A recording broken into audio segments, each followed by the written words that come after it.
Hi friends, அனைவருக்குமே வணக்கம். இப்போ பார்த்தீங்கன்னா, அதிரடியாக வங்கியில லோன் வாங்குறவர்களுக்கு அளித்திருக்கக்கூடிய ஒரு ஜாக்பாட் அறிவிப்பு தான் பார்த்தீங்கன்னா, இப்போ இந்தியன் ரிசர்வ் வங்கி வெளியிட்டிருக்காங்க. வருகின்ற பிப்ரவரி 1ஆம் தேதியிலிருந்து பார்த்தீங்கன்னா, அதிரடியான ஒரு மாற்றத்தை கொண்டு வர போறாங்க. அனைவருமே வீட்டு கடன் அதே மாரி நெறைய வகையான கடன்கள்லாம் வாங்கியிருப்பீங்க. பார்த்தீங்கன்னா, இதில லட்சக்கணக்கான கடன்கள்லாம் வாங்கியிருப்பாங்க. வீட்டு லோன் மோஸ்ட்லி பார்த்தீங்கன்னா, வீட்டு கடன் தான் வாங்கியிருப்பாங்க.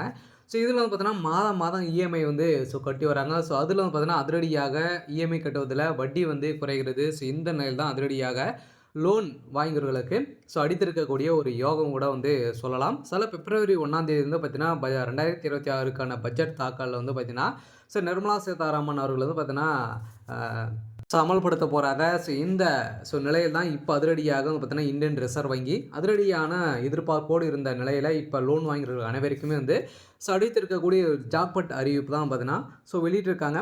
இத பத்தி இந்த வீடியோல நம்ம முழுமையா பார்க்கலாம். அதுக்கு முன்னாடி நம்மளுடைய சேனலுக்கு இப்ப தான் நீங்க முதல் முறையாக வந்திருக்கீங்க அப்படின்னா, மறக்காம நம்மளுடைய சேனலை சப்ஸ்கிரைப் பண்ணி சப்போர்ட் பண்ணுங்க. வாங்க வீடியோக்குள்ள போகலாம். பார்த்தீங்கன்னா, அனைவருக்குமே தெரியும் 2025ல பார்த்தீங்கன்னா, நெறைய விதமான லோன் வாங்குறவர்களுக்கு பார்த்தீங்கன்னா, வட்டி விகிதத்தில ரோபோசெட் வட்டி ரேட்டெல்லாம் பார்த்தீங்கன்னா, நெறைய குறைத்திருந்த நிலையில நெறைய மாற்றங்களும் கொண்டு வந்திருந்தாங்க. இதை விட மாற்றம் பார்த்தீங்கன்னா, பிப்ரவரி 1ஆம் தேதியிலிருந்து பார்த்தீங்கன்னா வரப்போகுது. சில லோன் வாங்குறவர்களுக்கு வீட்டுக்கடன், அதே மாரி நகைக்கடன். வங்கியில எந்த வங்கியில பார்த்தீங்கன்னா, அரசு சார்ந்த வங்கியில பொதுத்துறை வங்கியில யாரெல்லாம் லோன் வாங்கியிருக்கீங்களோ, உங்களுக்கு அனைவருக்குமே பார்த்தீங்கன்னா, ஒரு யோகம் அடிக்க போகுது. பார்த்தீங்கன்னா, ரோபோசெட் வட்டி குறைய போகுது. இஎம்ஐ வட்டியில நெறைய வகையான வட்டிகள் போடுறாங்க இல்லையா? வங்கிக்கு பொறுத்த மாரி வட்டிகள் மாறுபடும். இந்த நிலையில இப்ப அதிரடியாக இஎம்ஐ வட்டி பார்த்தீங்கன்னா, மாதம் மாதம் ஒரு வட்டி அதிகரித்து வங்கிகள் வாங்குவாங்க. இதில பார்த்தீங்கன்னா, மோஸ்ட்லி அனைத்து வங்கியிலும் ஒரே மாதிரியான வட்டிகள் தான் வாங்கணும் அப்படின்ற மாரி முன்வைத்திருக்காங்க. இத பத்தி இந்த வீடியோல முழுமையா பார்க்கலாம். என்னென்ன அப்டேட்லாம் குடுத்துருக்காங்க அப்படின்றத இந்த வீடியோல நம்ம பார்க்க போறோம். இதில பார்த்தீங்கன்னா, அனைவருமே பார்த்தீங்கன்னா, இந்திய ரிசர்வ் வங்கி கீழ் தான் பார்த்தீங்கன்னா, அனைத்து ஒரு வங்கிகள் அனைவருமே அனைத்து வங்கியுமே செயல்படுது. இதில இந்திய ரிசர்வ் ஆர்பிஐ பார்த்தீங்கன்னா, புதிய ரூல்ஸ கொண்டு வந்திருக்காங்க. இதில பிப்ரவரி 6ஆம் தேதி நடைபெற உள்ள தனது பணவியல் கொள்கை ஆய்வுக் கூட்டத்தில் ரோபோசெட் வட்டி விகிதத்தை மேலும் 0.25% குறையும் என்று பேங்க் ஆஃப் அமெரிக்கா பொருளாதார நிபுணர் பார்த்தீங்கன்னா, கணித்துள்ள நிலையில் தற்போதைய வட்டி குறைப்பு சுழற்சியின் கடைசி மாற்றாக இது இருக்கலாம் என்று சொல்லியிருக்கக்கூடிய நிலையில தான் இப்போ பார்த்தீங்கன்னா, ரோபோசெட் வட்டி பார்த்தீங்கன்னா, இது இந்த வருடத்தில கடைசியாக கூட இருக்கலாம். முதல்ல பார்த்தா அதுக்கப்புறம் 2027 தான் பார்த்தீங்கன்னா, இந்த ரோபோசெட் வட்டி மாற்றி அமைக்கப்படும் அப்படின்ட்டு ஒரு புதிய மாற்றத்தை கொண்டு வந்திருக்காங்க. அதேமாதிரி வட்டி குறைப்புக்கான காரணம் என்ன அப்படின்னு பார்த்தீங்கன்னா, எதிர்கால பணவீக்கம் கட்டுப்பாட்டுக்குள் இருக்கும் என எதிர்பார்க்கப்பட்டது இருந்தாலுமே, பொருளாதார வளர்ச்சி மற்றும் மந்தமடைய வாய்ப்புள்ளதாகவும் ரிசர்வ் வங்கி இந்த நடவடிக்கை எடுக்கும் என நம்புகின்ற நிலையில் பொருளாதார வளர்ச்சியில் நிலவும் நிச்சயமற்ற தன்மையை கருத்தில் கொண்டு ரோபோசெட் வட்டி விகிதத்தை பார்த்தீங்கன்னா 5.25% குறைத்த ரிசர்வ் வங்கி தனது அதிகாரத்தை பயன்படுத்த வாய்ப்புள்ளது என்று அந்த அறிக்கையில் வெளியிட்டிருக்காங்க. இருந்தாலுமே 0.25% வட்டி விகித குறைப்பு ஏற்பட்டால் ஒரு சராசரி வீட்டு கடனில் ஹவுஸ் லோன் பார்த்தீங்கன்னா, அந்த மாதிரியான மாற்றத்தை ஏற்படுத்தும். அதே மாரி என்பதை கணக்கீட்டில் முதலீடுகளிலும் சில மாற்றங்களும் வெளியிட போறாங்க. அதே மாரி கடன் தொகை பார்த்தீங்கன்னா 50 லட்சம் வாங்கியிருக்காங்க அப்படின்னா, தற்போதைய வட்டி பார்த்தீங்கன்னா 9% பார்த்தீங்கன்னா இருக்கு. இருந்து வரும் நிலையில கடனை திரும்பி செலுத்தும் காலம் 20 ஆண்டுகள் இவ்வளோ வட்டிகள் வாங்குறாங்க.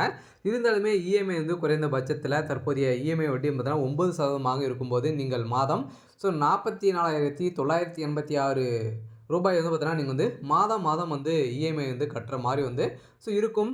இந்த நிலையில புதிய மாற்றத்தில பார்த்தீங்கன்னா, இஎம்ஐ பார்த்தீங்கன்னா 8.75% ஆக குறைத்தால் 0.25% குறைப்பு உங்கள் இஎம்ஐ மாதம் 44,986 186 வந்து குறையும் அப்படின்ட்டு தான் பார்த்தீங்கன்னா எதிர்பார்ப்போடு வந்து இருந்திருக்காங்க. இருந்தாலுமே வருகின்ற பிப்ரவரி 1ஆம் தேதியிலருந்து பார்த்தீங்கன்னா, ஒரு சில மாற்றங்கள்லாம் வங்கியில வந்து வரப்போகுது.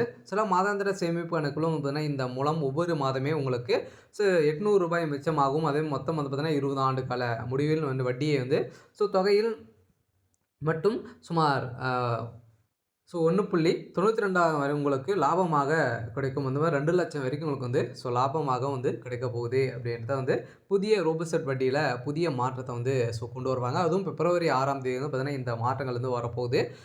நீங்க மாத தவணை வந்து பார்த்தீங்கன்னா, இஎம்ஐ வந்து குறைக்காமல் அதே தொகையை வந்து செலுத்தி வந்தால் கடனை திரும்பி செலுத்தும்போது காலம் எவ்வாறு குறையும் என பார்ப்போம். அதே மாரி கால அளவு குறைப்பு வட்டி 0.25% குறைந்த பிறகும் நீங்கள் பழைய இஎம்ஐ தொகை வந்து 44,986 வந்து பார்த்தீங்கன்னா தொடர்ந்து செலுத்தி வந்தால், உங்களுடைய கால கடன் சுமார் வந்து பார்த்தீங்கன்னா 10 முதல் 12 மாதங்களுக்குள்ளே பார்த்தீங்கன்னா உங்களுக்கு வந்து ரோபோசெட் வட்டி வந்து பார்த்தீங்கன்னா குறைந்துரும். அதே மாரி வந்து பார்த்தீங்கன்னா, நீங்க வந்து அதுக்குள்ளே 1 வருடத்திற்கு முன்னாடியே நீங்க வந்து கட்டி முடிக்கலாம் அப்படின்ட்டு வந்து பார்த்தீங்கன்னா, ரிசர்வ் வங்கி புதிய மாற்றத்த கொண்டு வந்திருக்காங்க. இப்போ வந்து பார்த்தீங்கன்னா 2026 பட்ஜெட் தாக்கல்ல இந்த புதிய மாற்றத்த கொண்டு வரப்போறாங்க. இந்த முறையில் காலத்தை குறைக்கும் பொழுது, உங்களுக்கு வட்டி சுமையில் சுமார் 4,40,000 வரை மிகப்பெரிய சேமிப்பு கிடைக்கும். பெரும்பாலான வங்கிகள் வட்டி குறையும்போது தானாகவே உங்கள் கடன் காலத்தை தான் குறைக்கும் என்று சொல்வார்கள். இருந்தாலுமே உங்களுக்கு இஎம்ஐ தொகை குறைக்க வேண்டும் என்றால், நீங்கள் உங்கள் வங்கியில அணுகி நீங்க வந்து பார்த்தீங்கன்னா, இதுக்கு தனியாகவே வந்து விண்ணப்பித்துக் கொள்ளலாம் அப்படின்றது வந்து பார்த்தீங்கன்னா, இந்திய ரிசர்வ் வங்கி வெளியிட்டிருக்காங்க. பணப்புழக்கத்தில பார்த்தீங்கன்னா, வட்டி விகித குறைப்புடன் சந்தையில பழக்கத்தை அதிகரிக்கவும் ரிசர்வ் வங்கி முக்கிய நடவடிக்கை வந்து எடுக்கும். சுமார் 2,00,000 கோடிக்கும் அதிகமான புழக்கத்தை ஏற்கனவே ரிசர்வ் வங்கி அறிவித்துள்ள நிலையில், சந்தையில் பணப்புழக்கத்தை சீராக வைத்து வைத்திருக்கக்கூடும் ஆதரவு தேவைப்படுகிறது. இந்த நிலையில் தான் ரிசர்வ் வங்கி பார்த்தீங்கன்னா, அடிக்கடி நிறைய விதமான பேங்குக்கு வந்து பார்த்தீங்கன்னா, ரூல்ஸுகள்லாம் வந்து மாற்றியிருக்காங்க. இந்த ரூல்ஸின் அடிப்படையில் தான் மக்கள் அனைவருமே பார்த்தீங்கன்னா, வங்கியில் வந்து குவிந்திருக்காங்க. இன்னும் வந்து பார்த்தீங்கன்னா, ஒரு சில நாட்கள் வந்து இருந்த நிலையில பிப்ரவரி கூட்டத்தில் வட்டி குறைப்பு வழங்கப்பட்டால் அதுவே இந்த சுழற்சியின் கடைசி குறைப்பாக இருக்கும். ஒரு வேளை வட்டி குறைக்காவிட்டால் எதிர்காலத்தில் வட்டி வந்து குறைப்பதற்கான வாய்ப்புகளே வந்து ரிசர்வ் வங்கி வந்து திருங்காது என நிபுணர்கள் வந்து பார்த்தீங்கன்னா எதிரொலியாக கோச்சம் வந்து எழுப்பியிருக்காங்க. இந்திய ரிசர்வ் வங்கி அனைத்து பொதுத்துறை வங்கிகளுக்குமே பார்த்தீங்கன்னா முக்கியமான ஒரு அறிவிப்பு வந்து வெளியிட்டிருக்காங்க. வருகின்ற 2026 பட்ஜெட் தாக்கல்ல நிர்மலா சீதாராமன் அவர்கள் வந்து பார்த்தீங்கன்னா, இதில் வந்து குறைக்க போகிறாங்க. அதே மாதிரி அனைவருமே பார்த்தீங்கன்னா, வீட்டு லோன் வாங்குறவங்களுக்கு 50 லட்சத்துக்கு மேலே வந்து வாங்கியிருக்கீங்க அப்படின்னா, உங்களுக்கு வந்து பார்த்தீங்கன்னா, லோன் வாங்கிறவங்களுக்கு அனைவருக்குமே இந்த ரூல்ஸ் வந்து பொருந்தும் அப்படின்றது வந்து பார்த்தீங்கன்னா, முக்கியமான ஒரு அறிவிப்பு வந்து வங்கிகளுக்கு எடுத்திருக்காங்க. லோன் வாங்குறவர்களுக்கு ஒரு மிகப்பெரிய மகிழ்ச்சியான ஒரு அறிவிப்பாக கூட வந்து இருக்கலாம். சரி, ஓகே. இன்னைக்கான அப்டேட் வந்து இதுதான். மறக்காமல் நம்முடைய சேனல்